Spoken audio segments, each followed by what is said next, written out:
Hey y'all, it's March the 4th, 2016. I'll leave a link down there at the bottom because I want you to look at this article. First off, before I begin, I would like to make a shout out to Ronald Neerman. He's one of my most loyal subscribers. Um, Recently, he disappeared from off of my subscribers list, and indeed, I did notice it. And I want to shout out to him because he's a very intelligent man. He is a very intelligent man. I don't know where he's at right now. But he was the one who bothered to confront me. The first time I said, I made a video and I called it "The Oregon Standoff Has Gone Full Retard." And indeed, there was a lot of very bad mistakes made during the Oregon Standoff. They went about it in ways that were confusing and misled at times. That being said, everybody does that from one time or another. Everybody is going to experience doing things out of confusion in an emotional state, not knowing exactly what to do, not necessarily making any violent gestures towards anybody. Everybody in America and all over the world is guilty of this. Right? However, not everybody is in a prison cell right now. I want you to ask yourself why. Anyways, Ronald Needham, man, he's saying, no, I think you're acting pretty rash. What you're saying is rash. Certainly, they didn't make the smartest move. But we're living in an age where somebody has to make a move because we are living out a nightmare. And not only that, this nightmare is going to get worse. I couldn't help but agree. In fact, that's basically what my channel is about and pertaining to. And as you can tell, things got a lot worse. People have gotten killed just today or yesterday. 14 people, I believe, were arrested, indicted, detained for merely being a part of it, for coming in contact with what was called the Oregon Standoff. All right. We've already discussed the fact that there's a lot of people involved in this. It was a confusing movement, and most certainly there was provocateurs. Most certainly people were involved who aren't exactly the smartest people on earth. However, there were people involved who genuinely did not want to see the Hammond family serve out a sentence that makes no sense. Absolutely unconstitutional. All right. Now you have Hammond Bundy uh, just to single him out. If I understand correctly, he's in solitary confinement, which is a type of punishment that is outside of some of our realms of imagination. It's bad. It's torture. All right. Like I said, there's a link to an article down there below. I'm sure that you can find many bits of that article that will make you disgusted by whoever read it or whoever wrote it. I don't know who that is. I don't want to know who that is. This newspaper should be ashamed of themselves, but they're not. All right. Just to point out one thing, they're quick to point out facts, like they're concrete, and they have plenty of evidence for them. They have no evidence still. They never will have evidence, right? For example, apparently Lavoy Fenton reached into his pocket to pull out a loaded gun. This is a gun that you have and will never see. Right? There was cameras everywhere. However, no one thought to think, well, there's a dead man laying on the ground. Why don't we go up to him, and when we go up to him, figure out if he has a gun in that pocket that he was reaching for while having a videotape on it so that we have evidence that indeed he was reaching for a loaded gun? Nah, it's not necessary, is it? Apparently, they were scared of a dead man. That's why they were pointing lasers at his head long after he had breathed his last breath.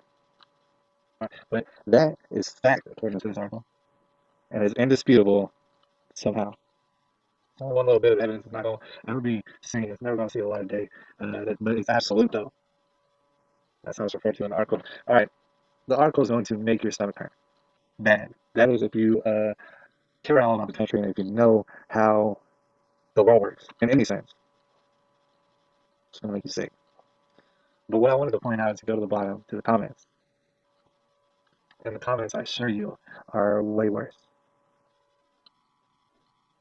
Comments are littered by absolute cowards. People who know nothing except to feel like victims and accused, and accused and accused. and applaud when they see murder, applaud when they see people being put in prison left and right because they think that somehow it leads to their safety. It doesn't. It does not. Right? But what I want to point out to you is, like I've been saying, this is the tribulation as described in the Bible. Now, a lot of y'all don't believe in the Bible, or maybe you believe in it a little bit or halfway. Let me assure you, if you do not believe in it 100% of the way in a very literal sense, then you may as well not read it because guess what? It's not going to help you. Not one bit. It isn't a good luck charm. Let me just put it to you like that. Jesus Christ is not a good luck charm. If you don't believe in him all the way, there's no sense in believing him to begin with. But anyways, like I said, these are cowards. And you're going to see that. It's going to make you want to throw up.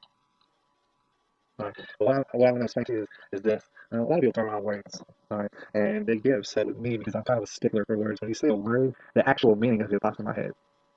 And I can't get around it.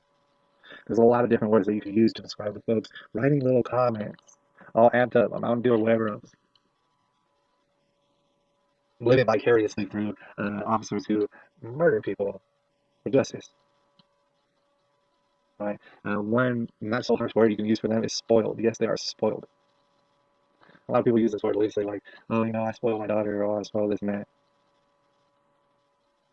And that word in particular disgusts me. In no way is this an idle word. In no way should you ever use it to describe somebody you love or care about, or who is worth anything at all, because the definition of spoiled is worthless, without worth. You may as well throw it out and walk upon it. It is useless now. The reason I bring that up is because that's not a very harsh word, but you can use it to describe every single person who left a comment in that comment section. Spoiled. They became spoiled by a country who provided so much freedom, so much luxury, so many benefits that whatever backbone that they were born with is gone now. Whatever guts that they might have, they don't have it anymore. We're talking about people who literally cannot ranch, couldn't ranch to save their life, or farm, or anything like that. They don't have it in them. What they have in them is to type in words and letters on the keyboard and act bad, act like big bad men, act like they got some sort of reason and they don't. They're worthless. Let me tell you something. In fighting for this nation, a lot of people have been fighting for this nation. A lot of people are currently fighting for this nation. A lot of people will lose their lives fighting for this nation in the very near future. You gotta understand and take. First of all, you gotta have faith. If you're gonna have faith, you might as well have faith in the one and only God that there is. And there's no reason to have faith in him if you're not gonna know who he is, know why he does what he does. Right? You gotta understand that you're fighting for a nation that, whether we like it or not, is peppered with folks who are spoiled, rotten, worthless.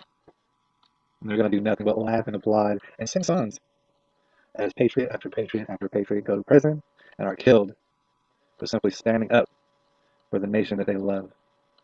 For standing up in the name of the one and only God that there is. They're going to applaud it. Well, I'm here to tell you, and you should already know, a lot of y'all already do know, is that patriots today, you need to brace yourselves. I need to brace myself. Because most of us are headed to prison. You might say, well, I'm not a bad person. It don't matter. You're going. You're going to be tortured. And a lot of us are going to be killed. All right. This game that we're playing is not going to stop. Have as much fun as you want with the elections and what's going on. And the election is pretty important. Probably the last one we'll ever see. But the fact still remains, and it's been written about, most of us are going to be murdered and are going to die in prison and are going to be tortured. And this game is not going to stop. You gotta understand, this nation will never come back. First of all, it'll never be the same again. And if it is able to revive itself during this tribulation period, the only way that it will is the elimination of every single spoiled, rotten person in this nation. Because, like I said, they're worthless. They are good for nothing. And as they applaud and sing songs and laugh their heads off about patriot after patriot after patriot going to prison, being murdered on television, they're going to be so ecstatic about it.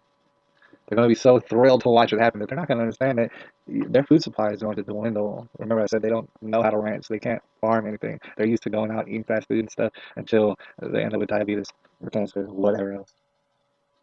But literally, they know that food supply in and of itself is going to dwindle, even the bad stuff. Nobody's going to continue to provide you with that. Where do you think that's going to come from? No, no. The game that we're playing right now, it's not gonna end until every last one of these people that you see in that comment, either them or their children, and I'm not talking about their children's children. I'm talking about them or their children. I'm talking about quite soon. It's not gonna end until every last one of them have either been killed or tortured, put into prison themselves, or have starved to death in the streets, begging for somebody to help them. There's not going to be anybody to help you. Remember, you don't know how to do for yourself. Remember that? Remember when you were laughing? Oh, you will remember. Those of y'all in the comments, if you never see this video or not, it doesn't make any difference. They're going to remember all the times that they laughed, all the times that they were thrilled to death about real men dying for this nation. All these worthless beings have to be done away with. The thing is, man, patriots and real men, we don't have it in us to kill them. The Bible says don't kill them, and so we won't. But they will die. They will die horrific deaths, and until every last one of them is dead, there's no bringing this nation back. There's no bringing any sovereign nation back. This is the game that we're playing. It's called the Tribulation. I know I don't have a very popular YouTube channel, but one day someone's gonna look back on these words. They might wonder, well, dang, how did he know that? It was written in a book, and at the same time, you know what else was written in a book? This foe that we're facing, that's putting us in prison, that's putting us in the ground, that is torturing us and our families. This foe's already been defeated. He was defeated a long time ago. And so while we're in prisons, while we're being tortured, while we're being murdered, that right there is something to smile about. This is March the 4th, 2016.